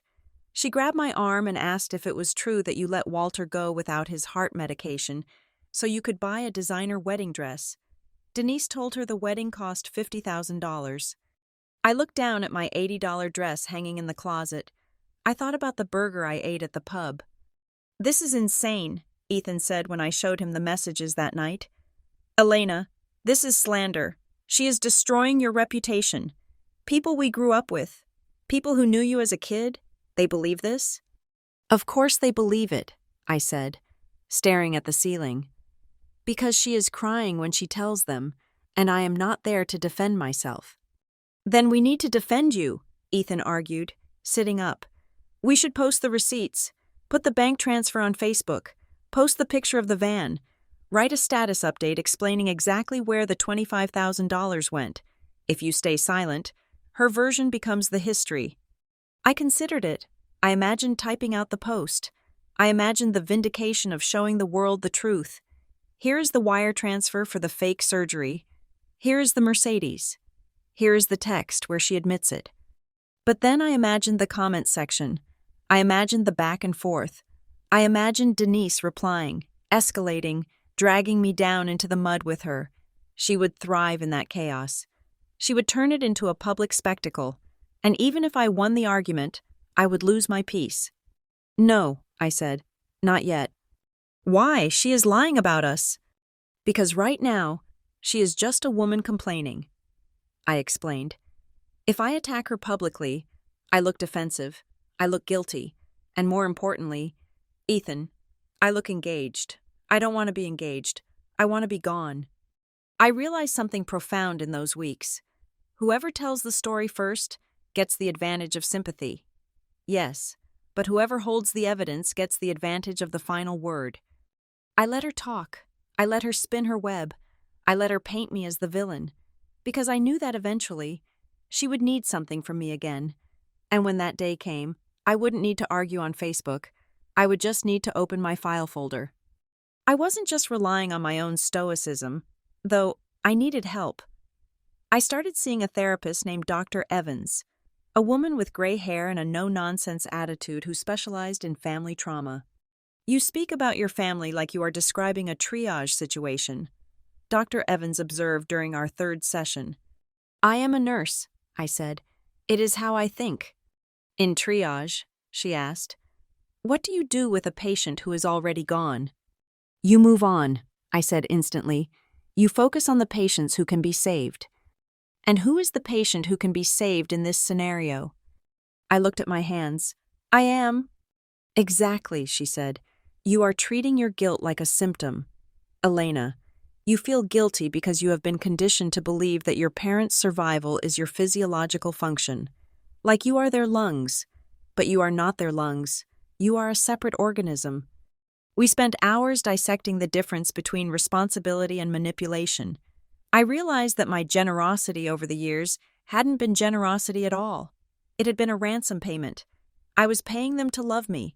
I was paying them to act like parents. And the moment the check stopped, the performance stopped. It hurt. It hurt to admit that my father's affection was tied to the credit card bill. It hurt to realize that my mother's pride in me was actually just pride in my earning potential. But the truth is a cauterizing iron. It burns, but it stops the infection. One afternoon, Ruth sent a message that marked a shift in the narrative. Walter is asking for your address. He told me he wants to send a birthday card. I told him I didn't have it. My birthday was coming up. For the last 10 years, my gift from them had usually been a phone call where they asked for money, or a cheap trinket followed by a request for money. He doesn't want to send a card, I told Ethan. He wants to know where we live so he can show up. He won't find us, Ethan promised. We are unlisted. Our social media is locked down. Unless he hires a private investigator, which he can't afford, we are ghosts. They are getting desperate, I said. The narrative about the evil daughter is good for getting sympathy casseroles from the church ladies, but it doesn't pay the rent. Eventually, they will try to break the blockade. Are you ready for that? I thought about it. Was I ready to look my father in the eye again? Was I ready to hear my mother's voice, not filtered through text messages or memories, but live and demanding? I went to the drawer where I kept the file. Inside were the printed screenshots of the surgery texts, the bank statements, the insurance records showing no claims. I ran my fingers over the paper. These weren't just documents. They were my shield. I don't need them to apologize, I told Ethan. I used to think that was the endgame. I used to fantasize about them coming to me, crying, saying they were sorry for stealing the wedding money, but I realized that even if they said the words, they wouldn't mean it. They would only say it to get the PIN code to my debit card. So what is the endgame? Ethan asked. Indifference, I said. I want to get to a place where, if I see them on the street, my heart rate doesn't even spike. I want to look at them and see strangers. I wasn't there yet. My heart still hammered when Ruth's name popped up on my phone. I still felt a wave of nausea when I thought about the van, but I was getting stronger. I was building scar tissue over the wound.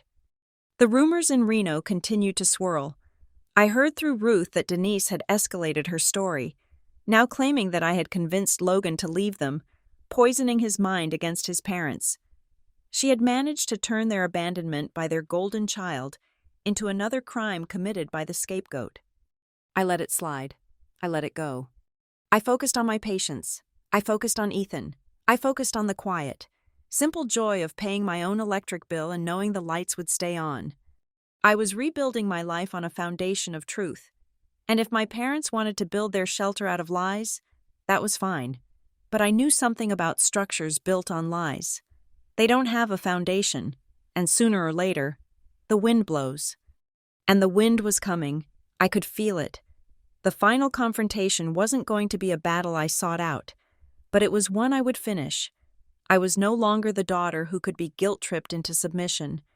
I was the woman who had survived the crash, and I was the only one holding the black box recorder that contained the truth. It had been exactly 365 days since I drove away from the driveway in Reno, one full orbit around the sun.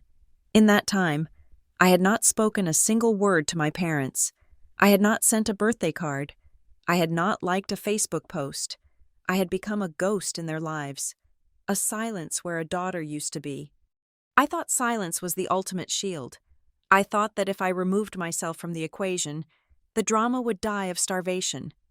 I was wrong. The update from Aunt Ruth arrived on a Sunday afternoon. It was longer than usual, and the tone was urgent. You need to know what is happening at the church. Ruth wrote, Denise stood up during the prayer request circle today. She was weeping. She told the entire congregation that her daughter married a wealthy man in Seattle and abandoned her sick parents to live in an old, broken-down car. She said they are freezing at night. She said you cut them off because you were ashamed of their poverty. I read the message twice. The audacity was breathtaking. She had omitted the $25,000. She had omitted the lie about the spinal surgery. She had omitted the fact that the old, broken-down car was a luxury Mercedes Sprinter van that cost more than most people's annual salary. In her version of the story, I was the villain. I was the ungrateful, heartless child who let her elderly parents suffer while I sipped champagne in my ivory tower, and the community was believing her. Ruth told me that people I had known since kindergarten were shaking their heads, calling me unnatural and cruel. I put my phone down on the kitchen counter. My hands were shaking, not with fear, but with a cold, focused rage. She is weaponizing my silence, I told Ethan. As long as I say nothing, Her version is the only truth they have. So what do you want to do? Ethan asked. I want to correct the chart, I said. I went to my laptop. I didn't write a Facebook status. A status update is messy. It invites comments and debates. I was not looking for a debate. I was looking for a deposition. I opened a new document. I began to assemble the evidence I had been saving for a year. Exhibit A, the text messages from the night of the emergency. My mother's frantic, misspelled pleas claiming my father would be paralyzed within 6 hours. Exhibit B, the bank confirmation number for the wire transfer, $25,000, sent at 2:20 in the morning. Exhibit C, the screenshot from the insurance portal, taken 5 days later, showing 0 claims, 0 doctor visits, and 0 surgeries. Exhibit D, the photograph I had taken on the driveway that morning, the sun glinting off the black Mercedes Sprinter, my father standing on the ladder, his broken back clearly flexible and strong as he polished the roof. I compiled it all into a single PDF file. I wrote a cover letter. To the family and community of Walter and Denise Delgado, I am writing this to clarify the circumstances regarding my estrangement from my parents. I did not cut them off because they are poor.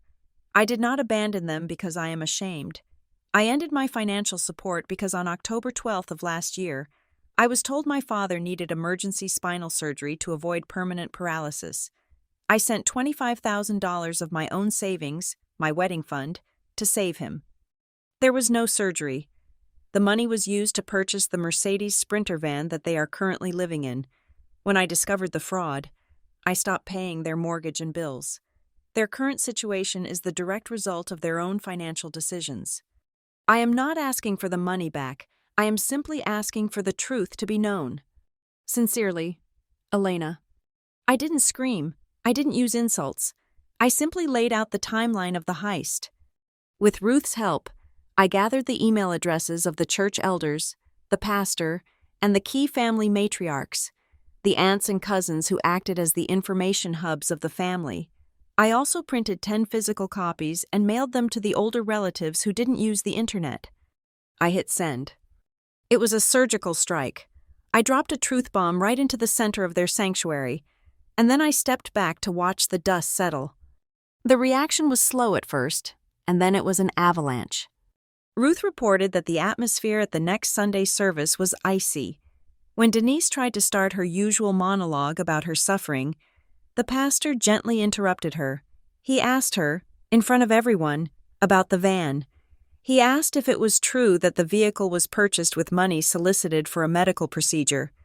Denise tried to spin it. She stuttered. She tried to cry. But facts are stubborn things. You cannot cry away a bank statement. You cannot weep your way out of a time-stamped text message threatening paralysis. The tide turned. The sympathy casseroles stopped coming. The whispers in the grocery store were no longer about the ungrateful daughter, but about the lying mother. For the first time in her life, Denise lost control of the narrative. 3 days later, I received an email from my mother. The subject line was just, "How could you?" The body of the email was a wall of text, written in bold, frantic fonts. She didn't apologize for the theft. She didn't apologize for the lies. Instead, she attacked me for exposing her. "You have humiliated us," she wrote. "You have shamed your family before God and the neighbors. Are you happy now? You have destroyed our reputation. You are vindictive and cold. I hope your money keeps you warm at night because you have no heart." I read the email while drinking my morning coffee. A year ago. Those words would have crushed me. I would have felt the heavy cloak of guilt suffocating me. I would have wondered if I was a bad person. Now, I just saw it for what it was. It was the lashing out of a narcissist who had lost her mask. I didn't feel guilty. I felt bored. I deleted the email without replying. The final aftershock came a week later. I was walking out of the grocery store in Seattle when my phone rang. It was an unknown number, a Nevada area code. I usually ignored these, but for some reason, perhaps intuition, I answered. "Hello? Elena?" The voice was rough, hesitant. It was my father. I stopped in the middle of the parking lot. The rain was drizzling on my face. Walter, I said. I couldn't bring myself to call him Dad. Don't hang up, he pleaded quickly. Please, I had to hear your voice. I borrowed this phone from a guy at the shelter. What do you want, Walter?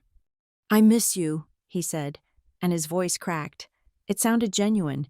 It sounded like the man who used to teach me how to fish, before the greed took over. I miss my little girl. It's so hard here. Elena, the van. It's cold. We are parked in a lot near the highway. Denise is always angry. I want to go back to how it was. I felt a twinge in my chest. It was a phantom pain, the echo of the love I used to have for him. We can't go back, I said softly. We can, he insisted. We can fix this. We are family. Blood is thicker than water. Elena, just talk to us. Unblock your mother. Let us back in. I haven't forgotten you, I said. I think about you, but I cannot let you in. You are dangerous to me. Walter, you and Mom, you consume everything. If I let you in, you will eat my peace. You will eat my marriage. You will eat my future. There was a silence on the line, heavy with the truth he didn't want to hear. Have you heard from Logan? He asked. The question hung there, even now, shivering in a parking lot, sleeping in a van he stole from me. His mind was on the son who abandoned him. No, I said. We are worried, Walter said. He hasn't called in months. We thought maybe he reached out to you. Maybe he needs help. If you hear from him, if he needs money or a place to stay. Stop, I cut him off. My voice was steel. I am not a bank. I am not a locator service for your son. I am the person you tricked into giving you $25,000 with a fake story about a broken spine. That is who I am to you. Nothing more. Elena, please. I learned my lesson, Walter, I said. You taught it to me very well, and the lesson is that I have to protect myself from you. We love you, he whispered. No, I said. You love what I can do for you. There is a difference. I pressed the red button.